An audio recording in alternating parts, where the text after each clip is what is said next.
much. Good evening, good evening. Good evening, good evening, distinguished delegates. Good evening, fellow Republicans. Good evening, my fellow Americans.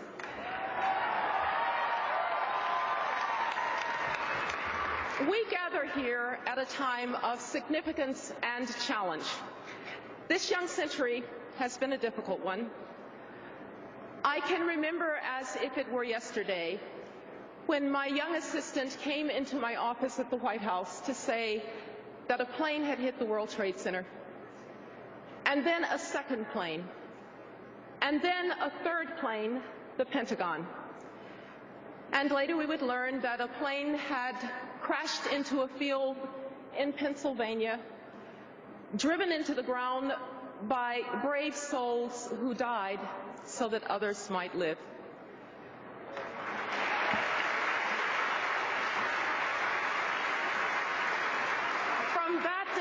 From that day on, our sense of vulnerability and our concepts of security were never the same again. Then in 2008, the global financial and economic crisis would stun us. And it still reverberates as we deal with unemployment and economic uncertainty and bad policies that cast a pall over an American economy and a recovery that is desperately needed at home and abroad. And we have seen that the desire for liberty and freedom is indeed universal as men and women in the Middle East rise up to seize it. Yet the promise of the Arab Spring is engulfed in uncertainty.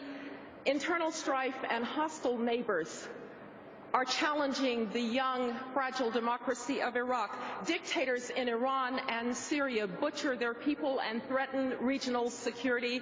Russia and China prevent a response. And everyone asks, where does America stand?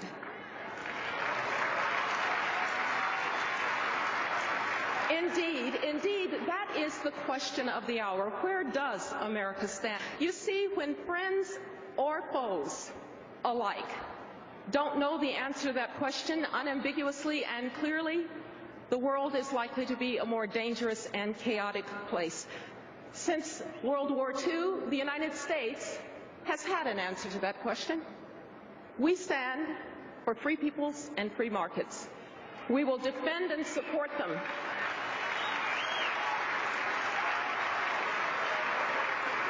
We will sustain a balance of power that favors freedom.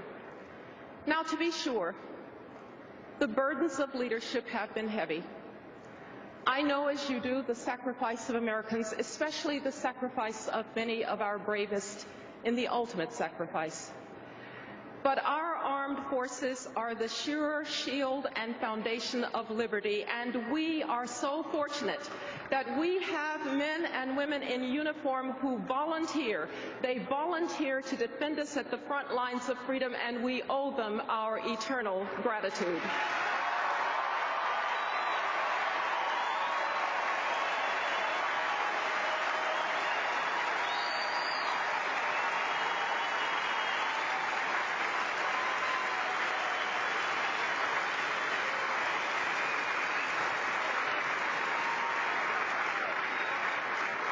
Too, that it has not always been easy, though it has been rewarding, to speak for those who would otherwise not have a voice. The religious dissident in China, the democracy advocate in Venezuela, the political prisoner in Iran. It has been hard to muster the resources to support fledgling democracies and to intervene on behalf of the most desperate. The AIDS orphan in Uganda, the refugee fleeing Zimbabwe, the young woman who has been trafficked into the sex trade in Southeast Asia. It has been hard. Yet this assistance, together with the compassionate work of private charities, people of conscience and people of faith, has shown the soul of our country. And I know too, that there is a weariness. I know that it feels as if we have carried these burdens long enough. But we can only know that there is no choice, because one of two things will happen if we don't lead. Either no one will lead and there will be chaos, or someone will fill the vacuum who does not share our values. My fellow Americans, we do not have a choice. We cannot be reluctant to lead, and you cannot lead from behind.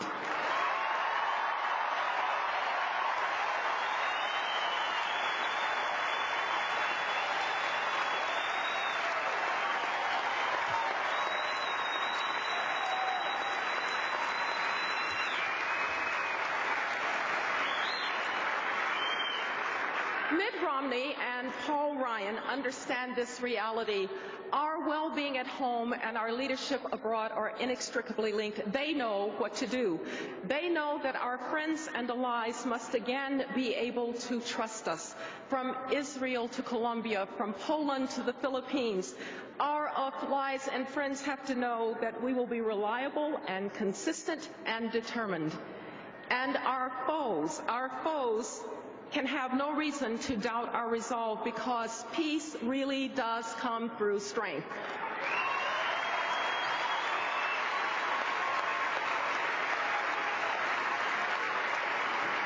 Our military capability and our technological advantage will be safe in Mitt Romney's hands. We must work for an open global economy and pursue free and fair trade to grow our exports and our influence abroad. If you are worried about the rise of China, just consider this. The United States has ratified only 3 trade agreements in the last few years, and those were negotiated in the Bush administration. China has signed 15 free trade agreements and is in the progress of negotiating as many as 18 more. Sadly, we are abandoning the field of free and fair trade, and it will come back to haunt us.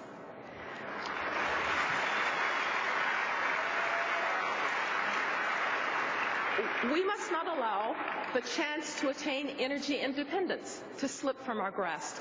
We are blessed with the gift of oil and gas resources here in North America, and we must develop them. We can develop them sensitively, we can develop them securing our environment, but we must develop them.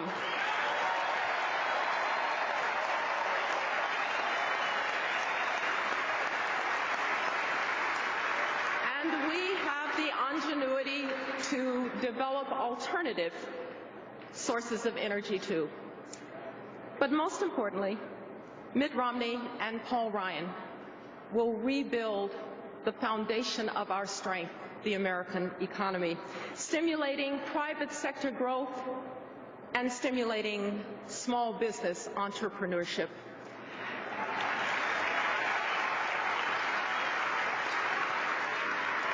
When the world looks at us today, they see an American government that cannot live within its means. They see an American government that continues to borrow money that will mortgage the future of generations to come. The world knows that when a nation loses control of its finances, it eventually loses control of its destiny. That is not the America that has inspired people to follow our lead.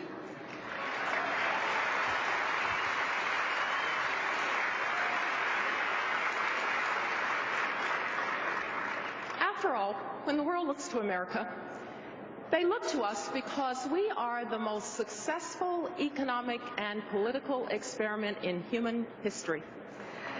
That is the true basis of American exceptionalism. You see, the essence of America, what really unites us, is not nationality or ethnicity or religion. It is an idea. And what an idea it is. That you can come from humble circumstances and you can do great things. That it does not matter where you came from, it matters where you are going. My fellow Americans, ours has never been a narrative of grievance and entitlement. We have never believed that I am doing poorly because you are doing well. We have never been jealous of one another and never envious of each other's successes.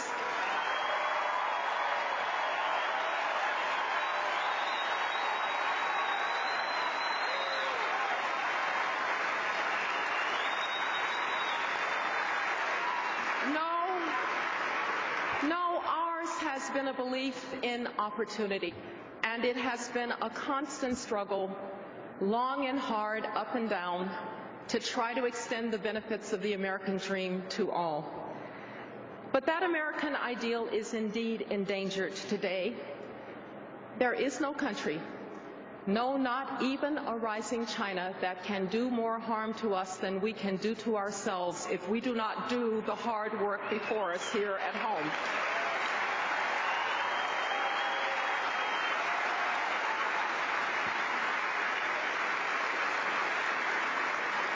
More than at any other time in history, greatness is built on mobilizing human potential and ambition.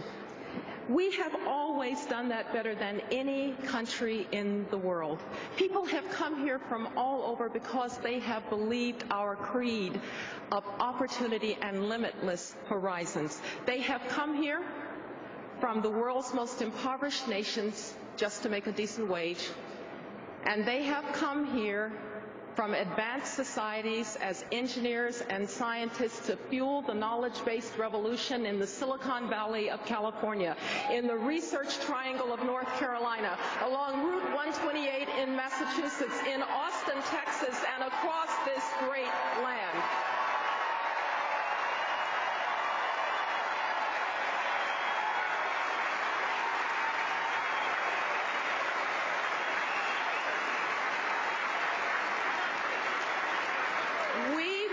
Continue to welcome the world's most ambitious people to be a part of us. In that way, we stay young and optimistic and determined. We need immigration laws that protect our borders, meet our economic needs, and yet show that we are a compassionate nation of immigrants.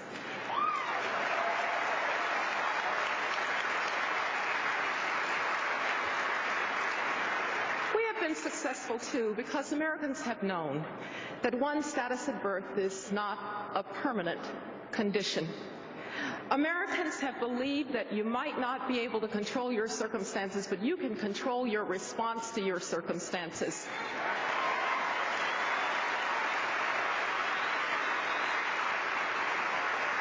And your greatest ally in controlling your response to your circumstances has been a quality education.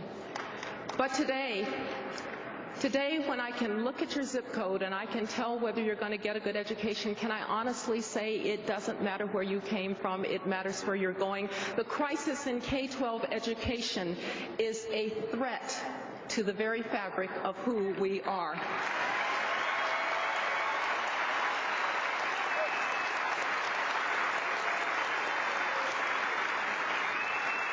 My mom was a teacher. I respect the profession.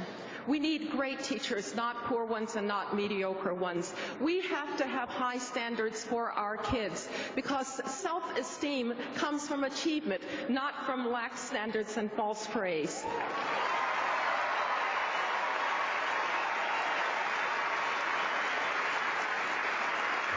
And we need to give parents greater choice, particularly poor parents whose kids, very often minorities, are trapped in failing neighborhood schools. This is the civil rights issue of our day.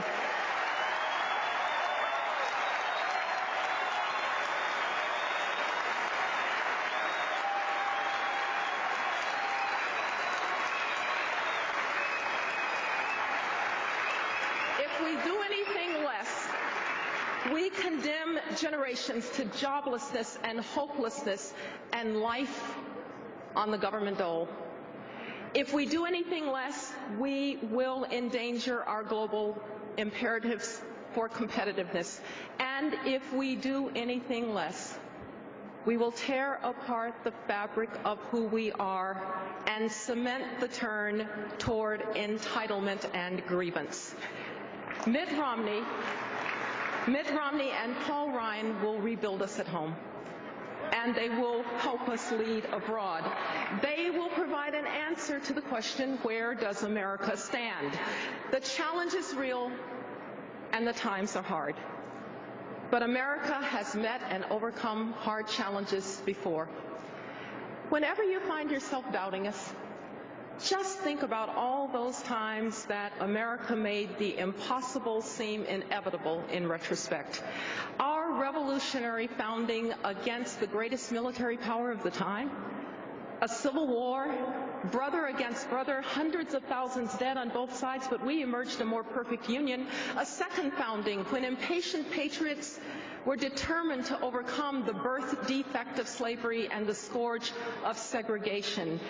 A long struggle against communism with the Soviet Union eventually in collapse and Europe whole, free, and at peace.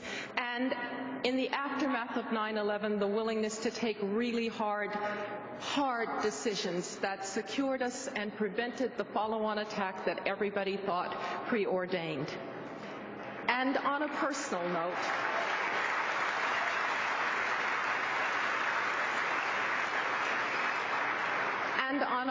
note, a little girl grows up Jim Crow Birmingham, the segregated city of the South where her parents can't take her to a movie theater or to a restaurant. But they have her absolutely convinced that even if she can't have a hamburger at the Woolworth's lunch counter, she could be President of the United States if she wanted to be, and she becomes the Secretary of State.